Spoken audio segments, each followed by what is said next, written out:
Pancasila merupakan sebuah ideologi bagi bangsa Indonesia. Perjalanan sejarah Pancasila sebagai ideologi sering diterpa banyak sekali peristiwa, salah satunya sejarah yang kelam terjadi dalam gerakan 30 September tahun 1965 yang dianggap sebagai pembuktian bahwa Pancasila tidak mudah untuk hilang di negeri Indonesia. Sehingga pada tanggal 1 Oktober diperingati sebagai Hari Kesaktian Pancasila.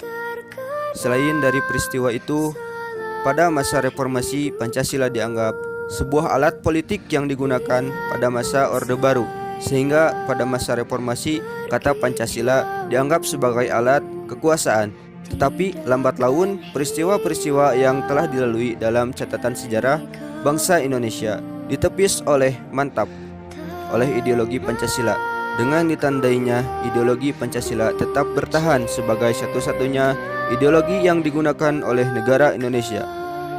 Ideologi Pancasila merupakan ideologi terbuka, sehingga ideologi Pancasila sangat terbuka, dinamis, serta dapat menyesuaikan perkembangan zaman yang terjadi di dalam maupun di luar negeri, baik dari segi perubahan sosial maupun dalam bentuk perubahan atau dikenal dengan revolusi.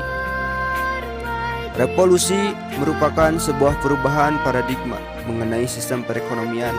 Revolusi pertama kali dalam catatan sejarah terjadi di tanah Inggris yang lebih dikenal dengan Revolusi Industri 1.0 yang terjadi antara tahun 1800 sampai tahun 1900.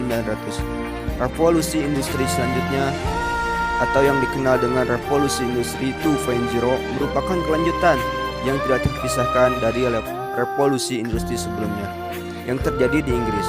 Revolusi ini berbasis kepada pengetahuan dan teknologi yang terjadi di sekitar tahun 1900 sampai 1960.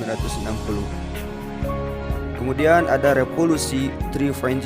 Ini disebabkan munculnya teknologi informasi dan elektronik yang masuk ke dalam dunia. Peristiwa ini terjadi antara tahun 1960 sampai 2010. Pada saat sekarang ini, Revolusi 4.0 ditandai dengan adanya konektivitas manusia, data, dan mesin dalam bentuk virtual atau yang lebih dikenal dengan cyber physical. Potensi Pancasila kehilangan eksistensi sebagai ideologi di gelombang Revolusi Industri 4.0 bisa saja terjadi apabila pemerintah selaku penyelenggara negara dan masyarakat pada umumnya tidak bekerja sama untuk saling menumbuhkan kesadaran mengenai pentingnya nilai-nilai Pancasila bagi kehidupan bersama di masa yang akan datang. Diharapkan ke depan pemerintah Indonesia dapat membuat suatu kebijakan yang mencerminkan nilai Pancasila dan konstitusi untuk mengatur persoalan menyangkut penemuan dan perkembangan sains serta teknologi di Indonesia. Pada tingkat paling ekstrim, hasil kebijakan tersebut adalah bahwa segala penemuan, perkembangan, dan evolusi sains serta teknologi di era Revolusi 4.0 harus sesuai dengan nilai dan kaidah dari ideologi Pancasila. Peristiwa revolusi dari tahun ke tahun sampai sekarang di Revolusi 4.0 sudah dilalui oleh ideologi Pancasila dengan benar dan tepat, sehingga tantangan yang dihadapi pada masa revolusi selanjutnya harus dijalankan oleh Indonesia melalui ideologi Pancasila dengan benar dan tepat agar ideologi negara Republik Indonesia tetap eksis di bumi pertiwi maupun di bumi Nusantara ini. Pancasila dianggap sebagai bintang penunjuk jalan, sehingga perlunya sebuah kajian secara teoritis dalam menghadapi tantangan dan bagaimana cara penguatan ideologi Pancasila.